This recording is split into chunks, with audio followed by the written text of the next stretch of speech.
Hello, good afternoon, or good morning, depending upon wherever you are in the world. Thanks very much for joining on this, bouncy chair, on this new Wednesday, this edition of Photographer Talks.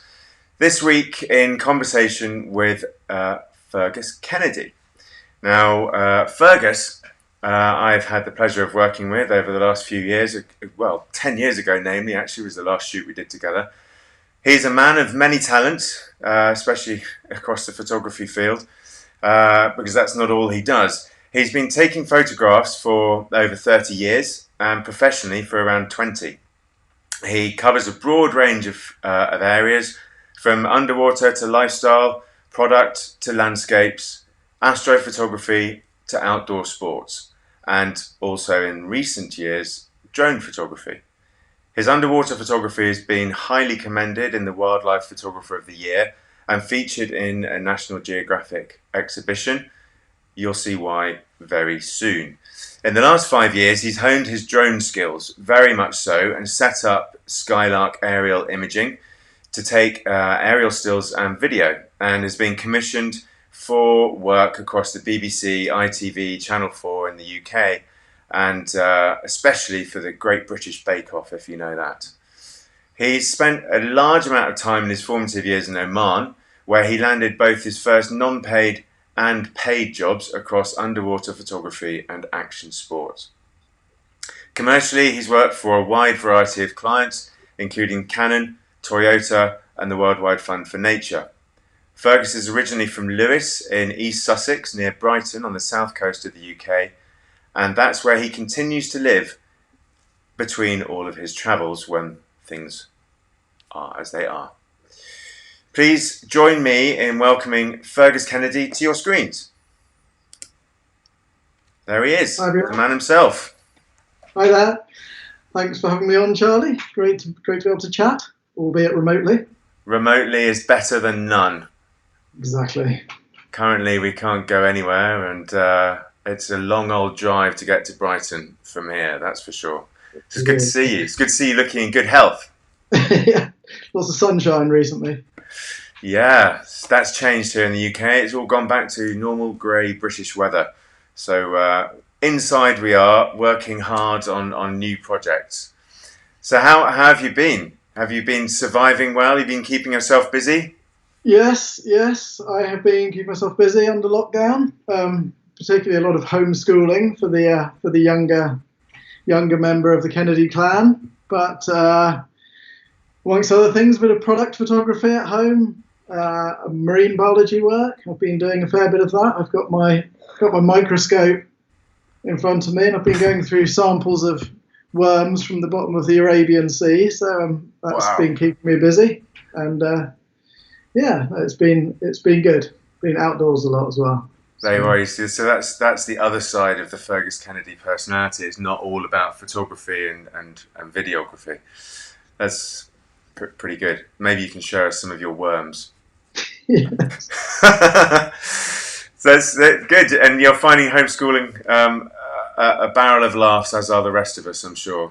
It's challenging at times. It takes patience. I tell you what, I've got a lot more empathy for primary school teachers now. Yes. Yeah. Having 30 of them at a time is quite a thing. Yeah, I think everyone can agree with you on that one. Most definitely. I think if the day hasn't gone by without some form of strop, it's just not a normal day, is it? Really? And it's usually me having the strop. yeah, quite. I can definitely share that. Absolutely. So let's return to maybe the times of homeschooling and COVID and crack on with talking about some of your amazing imagery. Now, you shared some pretty cool shots with me across the wide spectrum of stuff that you do photograph. We've got some really nice underwater shots here, and following on from that, we'll show some sort of action as well as drone. And the first one we agreed on talking about was one that actually blew me away when you told me where it was. So I'm going to put it up on the screen. Amazing image here of a blue shark. Now, I don't know one shark from the other. Clearly, in this conversation, after this conversation, I'm going to learn a lot more. But this shot was taken somewhere that you, or at least I wouldn't expect from seeing that. So tell us about what's going on. Well, there's a good story behind the sharks thing, because as a sort of kid and a teenager, I was really, really into fish and sharks and the whole underwater world. In a slightly sort of geeky way, I had posters of fish all over the walls and things, but the sharks were the most exciting thing, and I was particularly excited that we used to go to the Isles of Scilly off the end of Cornwall in the southwest of England. We used to go there as a family every summer. I'd spend all my time rock pooling and maybe putting a snorkel on and swimming around. But I found out at the time that there were blue sharks off the end of Cornwall. And as a kid, this is the most exciting thing ever. Whenever I was on the ferry over there, I was for my whole time looking over the edge, convinced that I would see a shark. And I think I'm right in saying at the time, there were almost no underwater photos of sharks, of blue sharks off the UK. They were just really hard to find. So you'd see them at the fishing ports. Fishing boats would catch them, sadly, all the time, and bring them in. And they're now pretty, their population's been pretty decimated since then. So I guess in the last sort of 10 years or so, there's been a few guys down in Cornwall who've set up sort of an outfit to go and take people out snorkeling with these sharks. And they're pretty hard to approach. They're actually quite small sharks. And so you have to put a lot of chum out of the boat to kind of attract them in. So you will spend 8 hours bobbing around about 15 miles off the end of Land's End in a little inflatable boat. Crikey. Chucking mackerel guts out the back and usually getting very seasick as you bob around amongst the mackerel guts. But this guy, particularly, there's one guy, Charlie Hood, who does these trips, and he's kind of the pioneer of finding these blue sharks off Cornwall. And if you wait for about an hour and they start gathering, you can look over the side of the boat, see them going around, and then, Charlie will suddenly say, okay, it's time, we can get in. He waits till they've got confident and got used to the boat before you can get in. And the sharks are probably vary between 2 or 3 feet long to about 6 feet, 6 or 7 feet, I guess. How long is the one in this image? The one in the image, I guess, is 4 or 5 foot, something like that. They're very slender sharks, but they'll come really close to you. Once they've got used to the smell of the food, they'll come in and they'll be investigating everything. So, but I mean, this was the most exciting thing imaginable for me, even as a 40-something-year-old. It's more special than diving with sharks in another country, really, because it's kind of part of a childhood dream to go and swim with blue sharks off the end of Cornwall, where I always used to be sort of gazing into the water as a child. So that's why I put this picture in. And it was a pretty overcast day. It's also very, as anyone who's gone to Cornwall will know, the sea is rarely flat, and it's usually quite windy. So the sea's a bit choppy.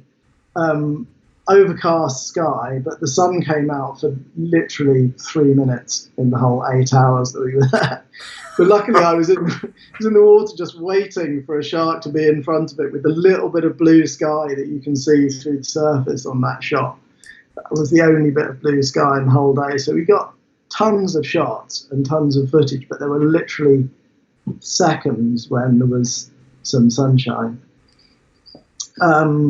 And it's pretty funny, actually. I think there were about 14 sharks around us this day. On my YouTube channel, I've actually got a bit of video of the same day, so you can kind of get a bit more of a behind-the-scenes idea of what it's like. I think about 14 sharks. And at one point, I had a shark stuck between my face and the camera, trying to swim between me and the camera. And I was kind of on the surface with the shark flapping around, almost balanced on my head. And they do they'll nip you a bit, but they've got very small mouths and quite small teeth. So if you're wearing a thick wetsuit, you don't really feel it at all. But no, they're very inquisitive sharks and a lot of fun. And I was with some good mates as well on the boat, so it was all a really fun day out. And I'd love to do it again. hopefully I'll get a chance soon. Yeah. I mean, I think the other element that you say there, obviously it's a childhood dream and it's something you don't necessarily expect. Is I mean, I guess it's obvious that there would be. It's the ocean and there are sharks in it, but the thought of actually seeing that thing swimming around your feet in the sort of pretty cold waters of Britain is not something you particularly expect. It's more you imagine a more glamorous location and a sunnier, warmer climes type thing. Yeah. And obviously, you say there's like 2 minutes, 3 minutes worth of blue sky there, but obviously that makes it a large difference. But this shot looks as though it really could have been somewhere more like the Caribbean or equivalent waters. So it's cool. I can see why you've kind of really hit the childhood dream of getting that great shot and fulfilling that wish. It's nice, very very classy shot. Yes. I mean, and the other one, of course, down very close to where you see them is just a little bit earlier in the year. You can find basking sharks, which second biggest fish in the sea, and they're absolutely huge. And you'll find them off Cornwall, every year pretty much. And you just need calm weather to find them. Right, I'm going to dig my wetsuit out and we're going. Yes, let's do it. As soon as this lockdown's done, I'm there. Let's go get into the other Charlie's boat and go and find them. Yeah. So the other image you sent is of a very different shark and in a very, very, very different place. So this one here is a whale shark. And this is in Djibouti. Djibouti, yeah. That's right. Little known small country just north of the Horn of Africa, so near Somalia and Sudan, that sort of area. And it just happens that the Bay of Tajura in Djibouti is a hotspot for whale sharks for a couple of months of the year, sort of our winter time. Lots of whale sharks gather there, and it's a great place to go and swim with them, take photographs. It's also weirdly the kind of home base of the French Foreign Legion. So when we arrived at the airport, there were lots of muscly-looking men walking around in very tight camo shorts. It was quite weird. The ladies in our group loved it. I'm sure. Yeah, no, it's an extraordinary place, really. We've had, I think, up to about 6 of these huge whale sharks swimming around us at any one point. And I think it looks like they come there to feed on plankton at that time of year. That's why they gather there. And we were living on a boat for a week. And this was a trip that, this was just a kind of personal project trip that I paid for myself. And because I'd always wanted to go and swim with whale sharks. So went out, and it opened a lot of doors. It was one of those trips that just worked perfectly, better than I could have hoped, really. There was another guy on the trip doing a report for the BBC, John McIntyre, who was filming it underwater and things. And so we became good friends and have worked on quite a few projects since. I got a brief moment on the BBC with my marine biologist hat on, talking about the whale sharks there. And this particular photo, I then entered in the Wildlife Photographer of the Year competition, actually a black and white version of it. And so I got highly commended for that. And it was as a result of that image that Canon got in touch about doing a project. I think it was for the 7D, the EOS 7D launch campaign. Mm. So that one trip, and particularly that one image, kind of opened a lot of doors. And it was it was evening time when with the whale sharks, they're almost always very near the surface, so you're generally just snorkeling.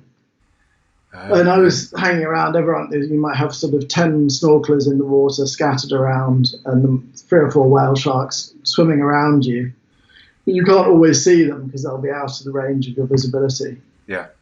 And this particular one, I was kind of looking out along the surface, and I had a sudden feeling that there was something underneath me. So I looked straight down, and there was this small whale shark, probably about 4 meters long. Okay. 12 feet or so. How big do they get to?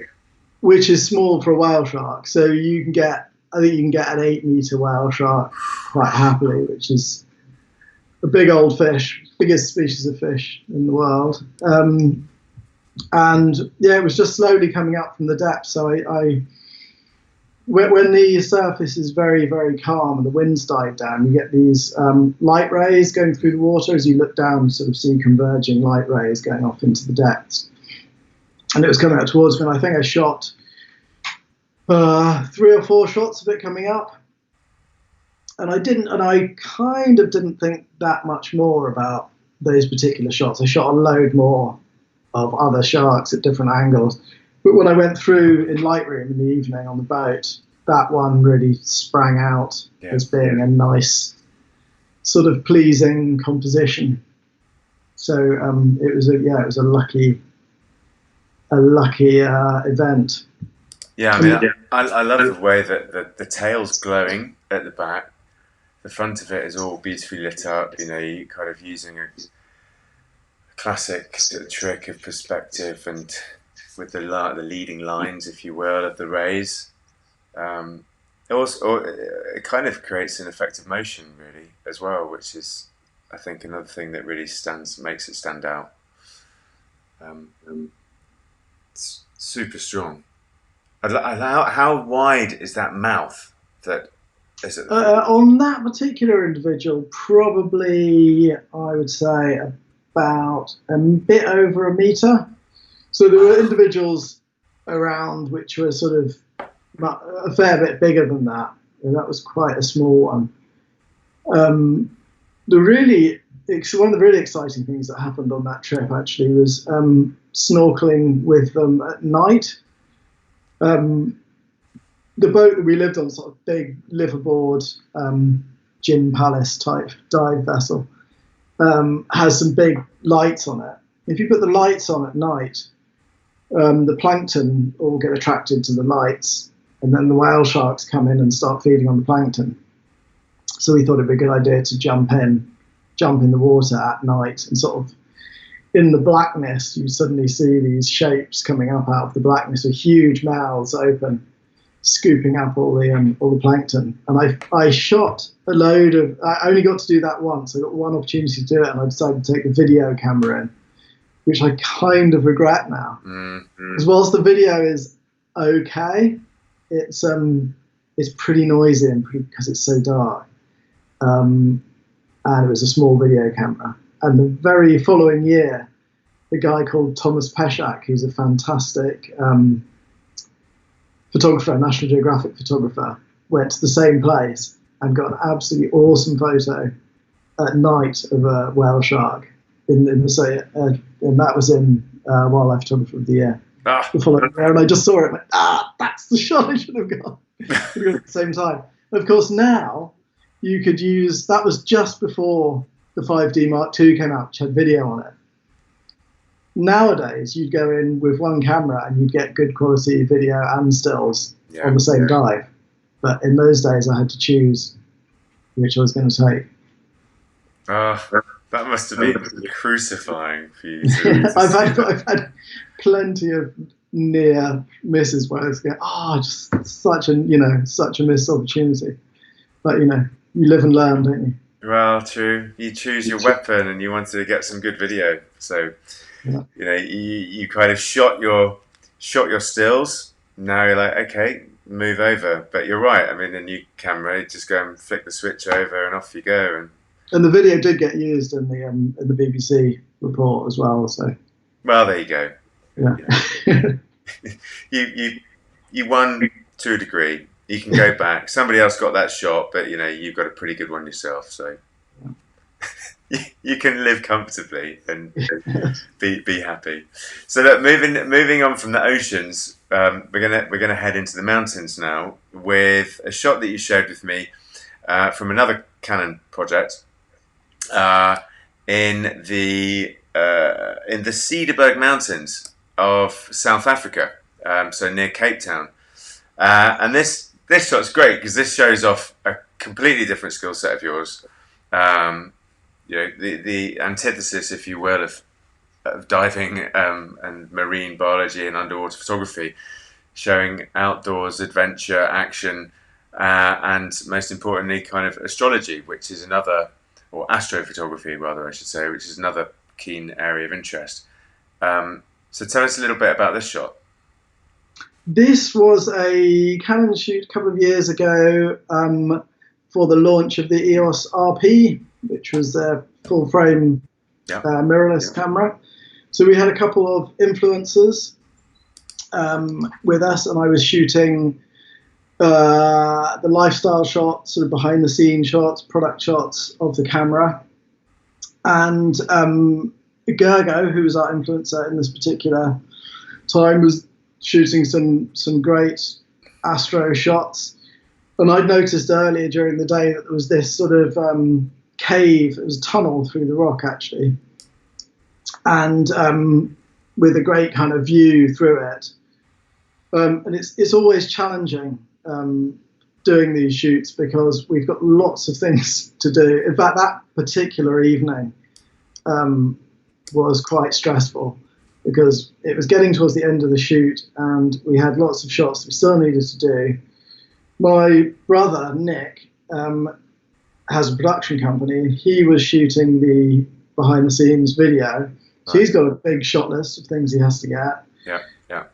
Gergo, the influencer, has to get sample shots with the camera. So he's getting stressed. He's got to get the right shots he's got to get. And I've got to get shots of him shooting and shots of the camera because everyone's wanting to do their stuff at the same time. And in the end, I think after I'd been told to go away for a bit, I'd wandered around and found this nice cave. I had a camera assistant with me, so I said, right, let's set up this really nice shot. So I got my camera assistant to go and climb up on top of that rock you can see in the image, which was incidentally a semi-dangerous climb to get up there. It was on the edge of whether I thought it was really safe to do or not, especially at night with a head torch on and things. Yeah, quite. I was just praying that Gergo, the influencer, would be okay with doing it.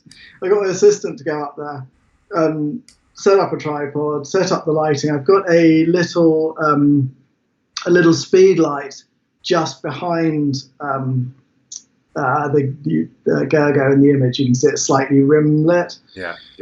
So I put that on the ground. I was lighting that, so triggering that wirelessly and getting my settings right. So I think it would have been about a 30-second exposure at f2.8 and ISO 3200, something like that. Wide angle lens, and just trying to get a composition so you've got the edge of the cave in the top of the image, and that rock and the stars in the background,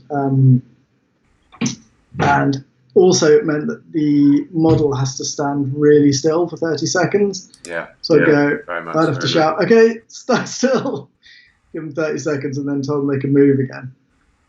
But no, I was pleased with how it came out. I tried a few other versions. Some of them I lit the roof of the cave a bit more, so you could see the colour and texture of the rock on the roof of the cave. But in the end, I thought that the ones with the darker edge actually looked better.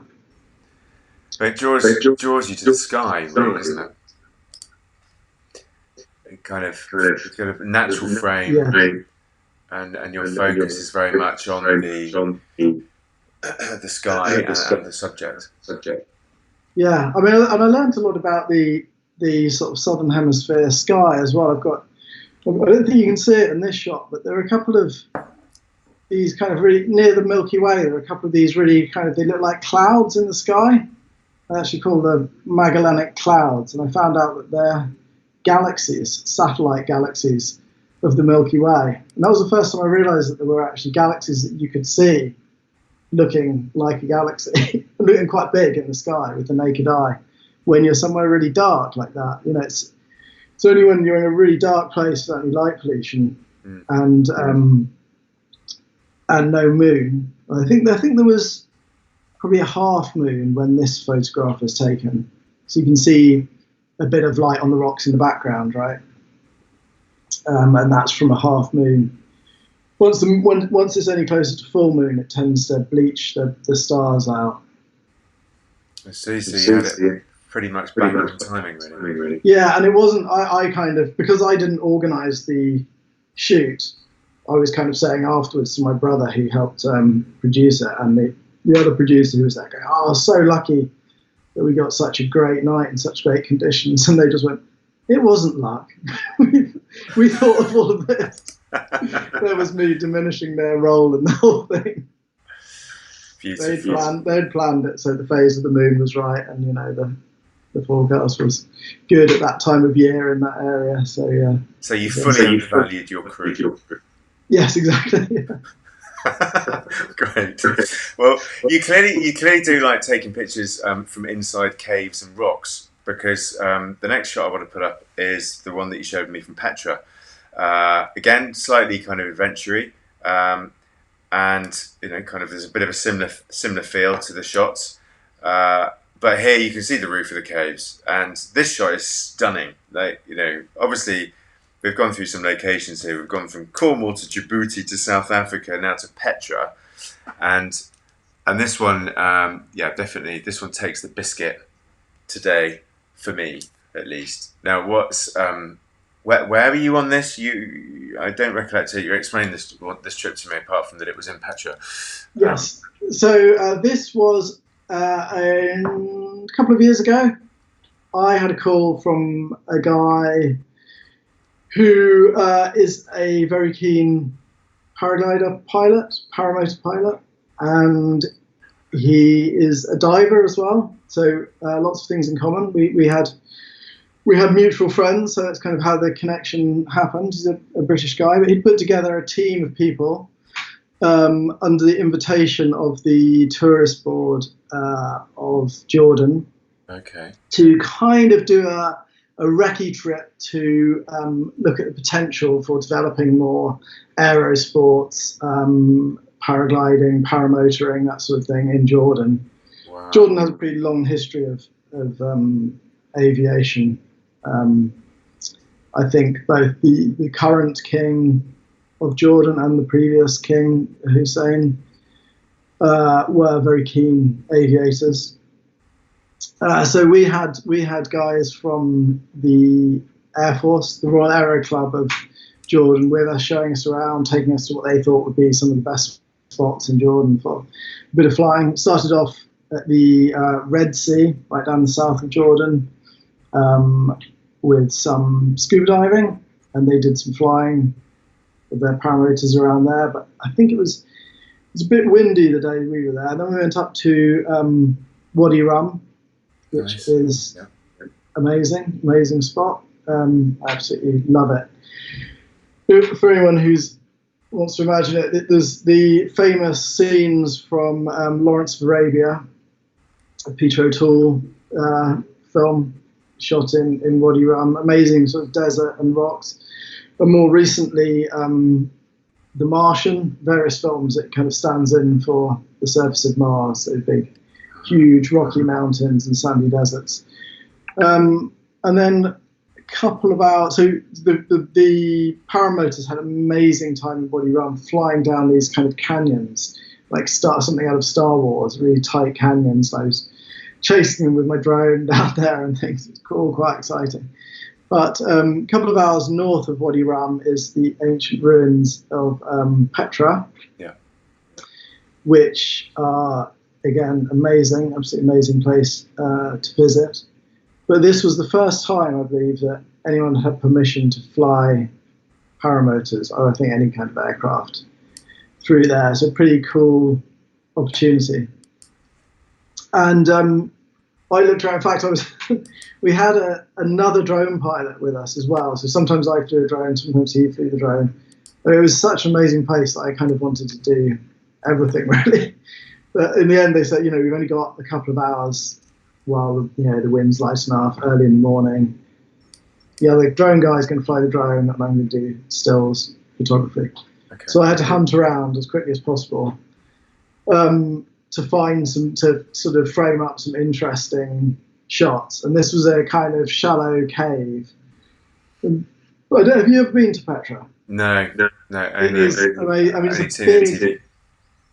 A lot of people don't realise probably they're familiar with that classic, the treasury, which is that classic kind of Raise the Lost Ark, that big kind of front carved into the rock. But it's a big area. It's a really big area. So you can happily spend a day wandering around there, or probably 2 days. And there's so many buildings, carvings, rock caves that have been sort of enlarged, and just tons of rooms everywhere, real labyrinths of amazing places. So I'd found this particular one that looked down the valley, and luckily I had a radio, so I could talk to the paramotor guys while they were flying, and I managed to explain to them where I was hiding in this little cave, and get them to all line up and come straight towards me.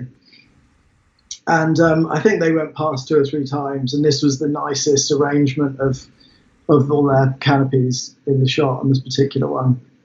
Had to push the shadows quite a lot in this shot, as you can imagine. This is where the type of shot where dynamic range on the newer cameras really comes into play. Yeah. Because probably as a raw as it came out of the camera, all of that inside of the cave was probably pretty much black. You kind of shadows slider up to 100%, and you start to see some of the colours. So there was no natural light in there, and you didn't fill it with anything either. No, it could have been done, but it would have taken a massively powerful light. Yeah, I mean a flash might have done it actually, but no, that's just bringing up the shadows. Oh, it's good. I love the detail in the rock, and I kind of wonder if you'd flashed it, it might have sort of washed it out slightly, or looked almost even too sort of unreal, hyper real. Sometimes it's too much, isn't it? Less is more with flash sometimes. Yeah, absolutely. That's a cool shot. It's a pretty stunning kind of area to get to do something like that, and I can imagine that you came out with some pretty striking images, but nice privilege to get to be able to do that, fly around here and photograph these guys. Did you get a go in one of those? I didn't actually, because they in fact they threatened to throw me up in one on my own, having never done it before. They didn't have a tandem one, so you need a bigger canopy if you're going to take 2 people. Well, I have been up previously in tandem paragliders. Yeah. In fact, for another Canon film, I went up and filmed just near here on the set in the South Downs. I went up to about 2,000 feet. Wow. With a crazy guy, and I was filming the whole time. So I was filming everything through a little video camera, and it's quite bumpy when it's a day like that. When it's kind of, I don't know, have you been in them? No, I've been paragliding and jumped off the top of a mountain, but I've not. So this was it. This was paragliding. This was without motor. Right. Yeah. But, good thermals going up, and it's getting quite bumpy, and I was starting to feel a little bit queasy. and then Dave, the pilot, decided to do a big spiral dive all the way down. And I, in my wisdom, was trying to keep still filming. And that's the word. It's a recipe for disaster, trying to look through a camera if you're feeling a bit queasy as well. Yeah. And sure enough, about halfway down, I sort of projectile vomited. And my brother and the other guys who were filming it all, I had a lav mic on, so they were having hysterics because they knew that I'd thrown up. They could hear me throwing up through the through the mic. So it was a little bit embarrassing, but so you're not the tough guy after all, are you?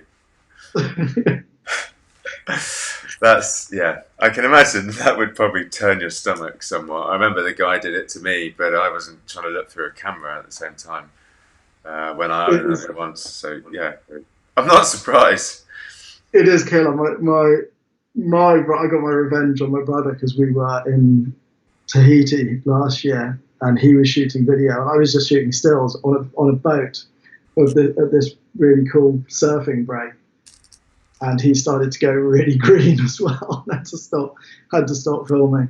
This video is the killer because you have to have Right, your eye up to the viewfinder all the time. Yeah, exactly. Yeah, pretty tricky. Definitely tricky. But then this type of that flying rather is very different to drone flying.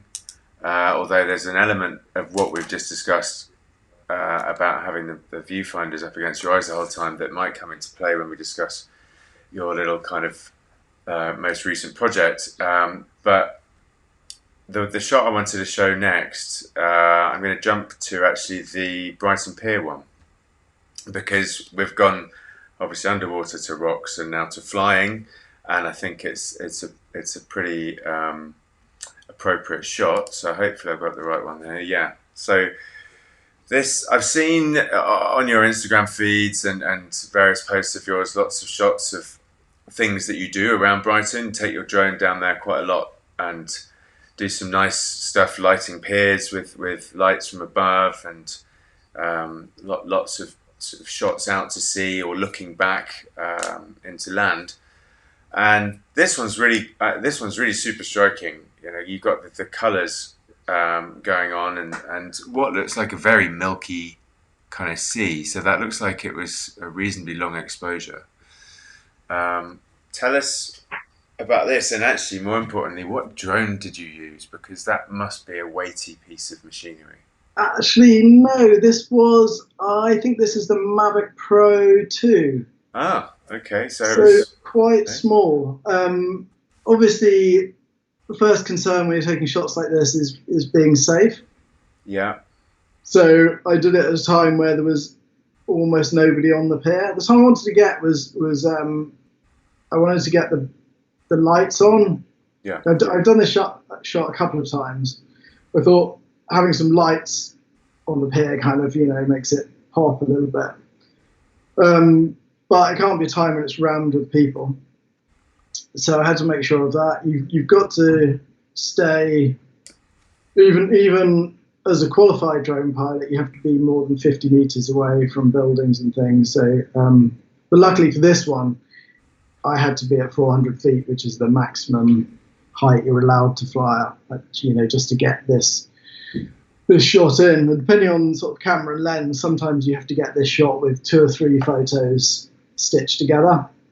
okay. Because you can't. I've got Can't get another high shot of the whole pier, which is a kind of long, thin panorama type thing. But I mean, I think the beauty of drones is the top-down shots are some of my favourites because they've got that strange abstract sort of quality to them, where you might not immediately know exactly what you're looking at, and kind of it's an unexpected angle and one that you don't normally see from traditional aerial photography, from aeroplanes or helicopters. You don't normally get that directly straight down, top down image. Yeah. I tried this one a few times. I think probably that one is about half second to a second exposure, which probably account for the sea looking a little bit milky. And that's another thing, weather-wise, it can't be too windy. These little drones are pretty good at holding a position just with their GPS stabilization. So people are getting shots up to kind of 5-second exposure times, and they're still pretty sharp. But it does have to be very still. Yeah. No wind at all. Another tip if you want to get those long exposure shots. In fact, from any kind of camera, whether it's a normal ground-based camera or a drone, is just to take a load of them, because one of them will be sharp, hopefully. The drone's wobbling around a bit. I might take 10 shots and then pick the sharpest one. So what time of day was this then? Was this dawn? No, this This would be would it's be early in evening, dusk, I right? think. No, because they don't turn the lights on the pier. I think this was dusk. Um, so a little bit of ambient light around still, not completely dark, but enough for the lights to show up. Sort of late in blue hour, I guess. And what time of year was this? Because as you said, there's nobody on it. Is that because it was? Probably sort of October or something. I think. I mean, late October. I was. My hands were getting cold. I can remember that. That's great.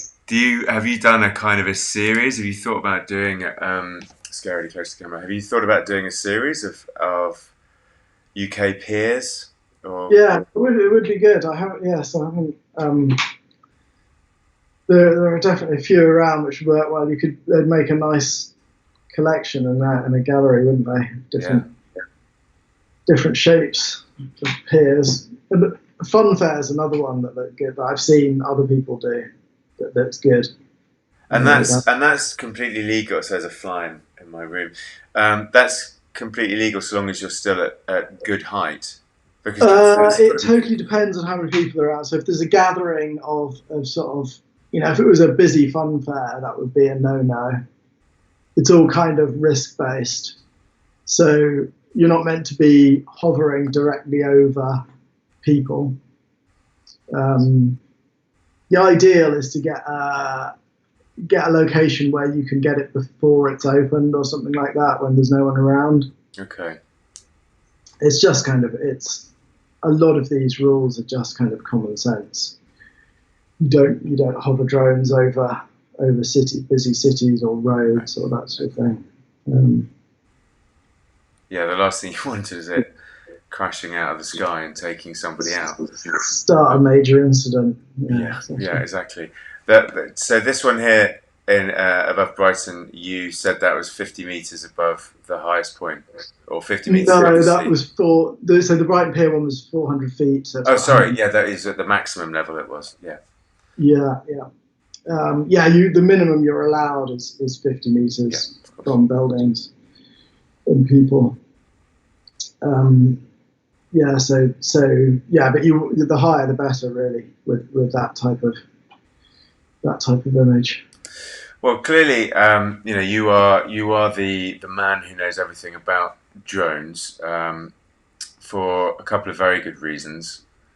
The your released book.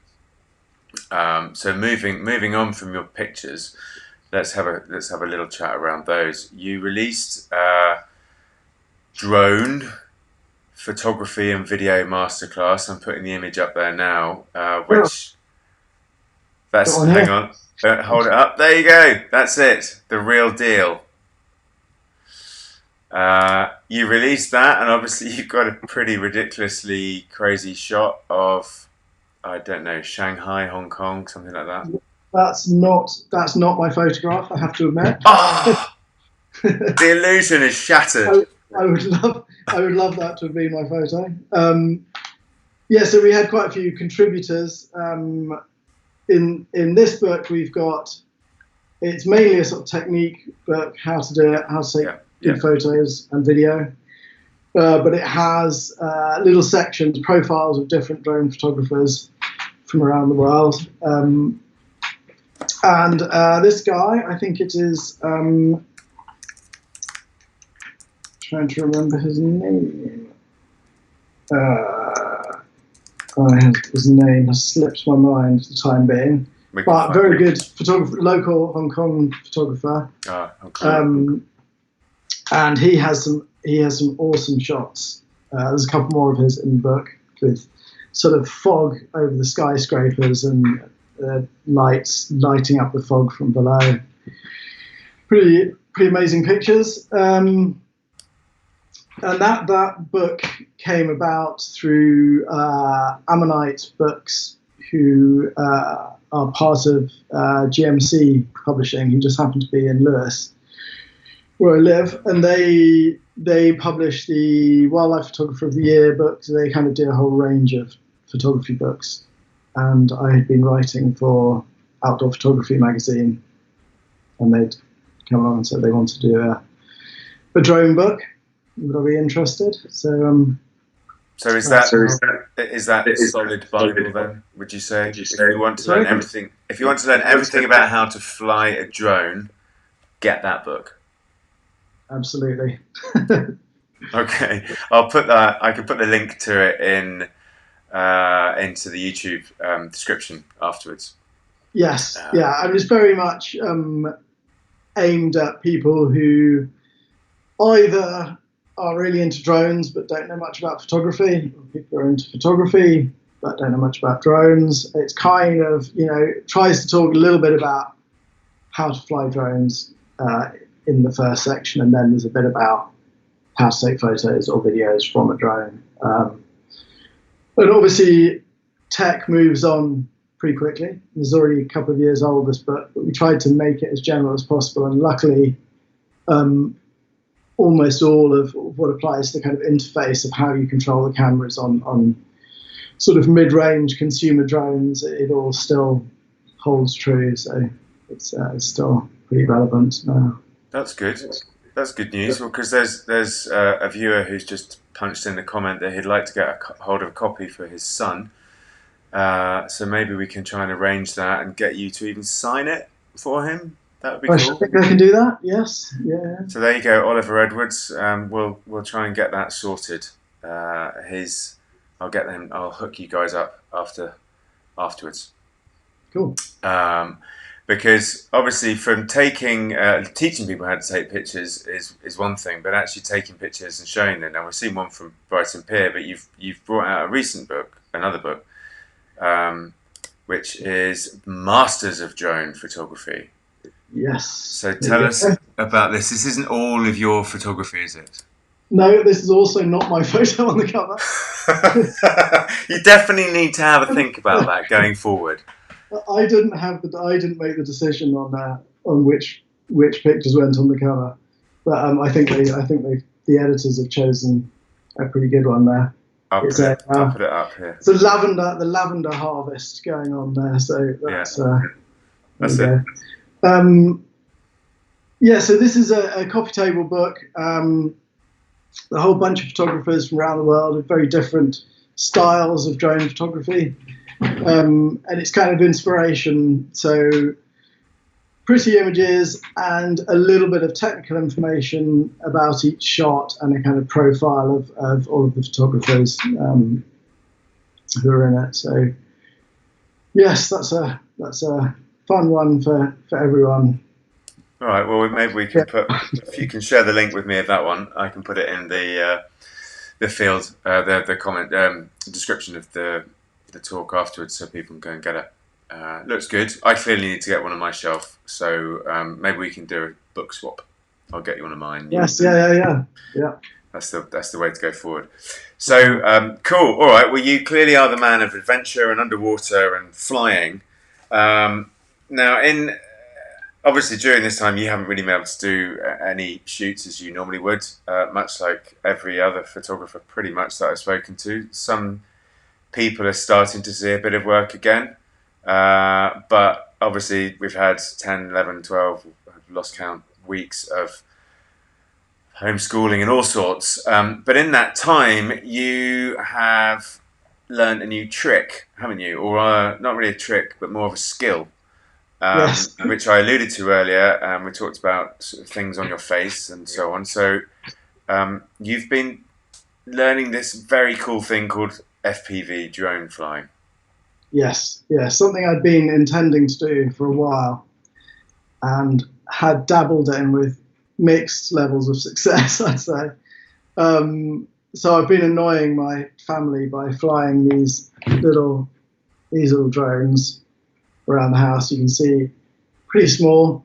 Wow. Can't really do anyone any harm if it bumps into people. So rainy days, fly it around inside the house. Sunny days, flying it around in the garden. And the difference with flying this sort of drone to flying a sort of conventional camera drone is these don't have any GPS. So they don't have that inherent stability. And you see what they see. So a little camera on the front here, and you wear a pair of goggles like these ones, kind of that. You get a wireless signal coming through. So you are flying around like a bird, effectively, or a little dragonfly in the case of this one, and they are crazy difficult to start with. I found anyway. Maybe it's just me being a slow learner, but yeah, really, really unstable. You can do. The reason that's a good thing is that instability means that you can do all sorts of crazy tricks with them and fly them down cliffs or down waterfalls or put them through very tight spaces. They don't have any of this obstacle avoidance that the newer camera drones do. So they are a lot of fun, and you can do loop-the-loops and tricks like that. Great for adventure sports. There have been amazing videos of people chasing mountain bikers or chasing paragliders with these drones. Really, really good fun. And then but the difficulty is that, of course, there's always a slightly better one around the corner. So I bought another one in lockdown, slightly bigger, but with a digital FPV camera on it. So it's really crystal clear. If you're buzzing around in the woods, you don't get caught out by these tiny, thin branches that tend to snag your drone and crash you into the ground if you're not careful. So you can see all of the details. And this one will lift a small, it's got its digital camera on it as well. You can also put a small GoPro or something on it to get really nice sort of 4K imagery. So yeah, that's been a lot of fun. But that's more at the video end of things. You wouldn't use one of these for taking still photographs, really. No. GPS stabilized cameras are great for still photos because you just fly it up there and get your composition, and then you could almost let go of the controls and it'll just sit there completely stable. So for stills, they're the way to go. So do you see yourself starting to do more FPV filming or putting it out there? Yeah, I think it's something to offer as another service for filming work, particularly extreme sports, that sort of thing. Just kind of very cool shots where you could start outside high up in the sky and dive down towards a house or something, fly in through the window, follow someone around inside, and then fly out again. All sorts of crazy, inventive shots you could do with it.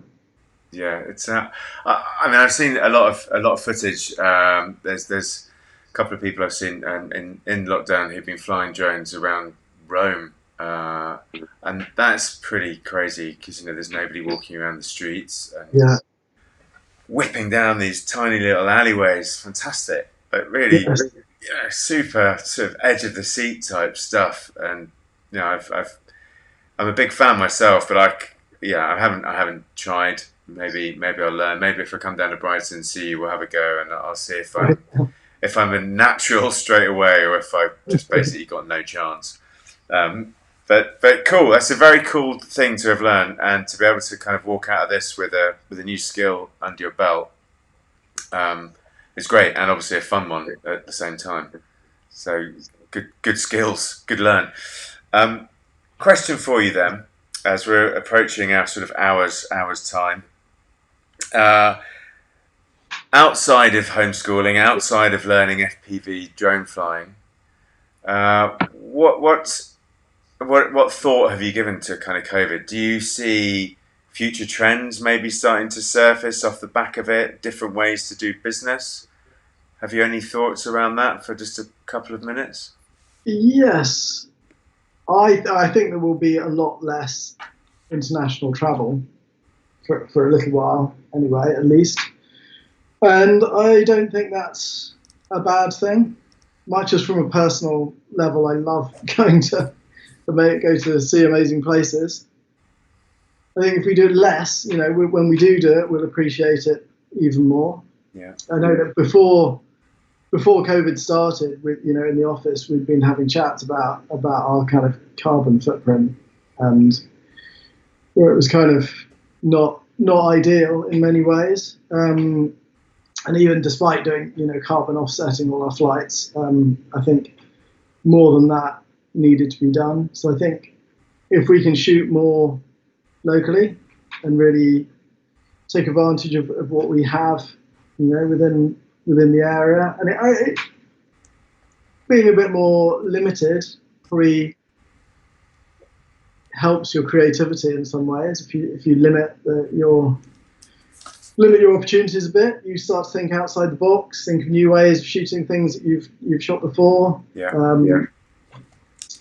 I know that we had two big projects on, just which were knocked on the head, just as lockdown came. But we're now looking at doing similar shoots, but staying in the UK. And the weather, fingers crossed, the weather stays as it is. We can get you can get some beautiful opportunities locally. So that's all great. I'm looking forward to trying to do a bit more astrophotography around here. Equipment's getting better for astrophotography, so even if the sky isn't absolutely ideal, we're not up a mountain in the wilds of South Africa, I think we can still get pretty good shots. So I think one door closes for a bit, others open. So fingers crossed we'll be able to muddle through. Yeah. I think that's a very nice resounding thought, actually. The sort of shoot locally, less international travel definitely seems to be a sort of a theme that's kind of coming out of these types of conversations. But I really like your comment about being more limited makes you more creative, and it's something I've alluded to in a blog post I wrote recently, and even I've noticed myself. I'm doing all sorts of things that I wouldn't do otherwise, and I've achieved all sorts of things in this time because I can't really go very far away. You can't kind of think big and beautiful. You can't dream up a wild production in the Cederberg Mountains of South Africa, So you're right, and definitely the UK has some stunning places.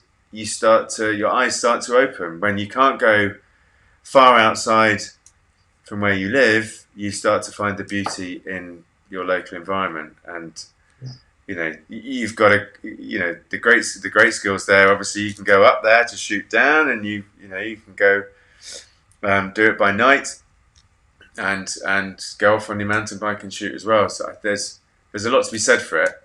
I'm with you in those comments all the way, and I'm kind of interested to see really how things will develop, if you will, for good. On that note, as a kind of a parting question, you said you think that international travel will reduce, or at least from your perspective. Do you think you could name one thing that you think will change, hopefully, forever as a result of COVID?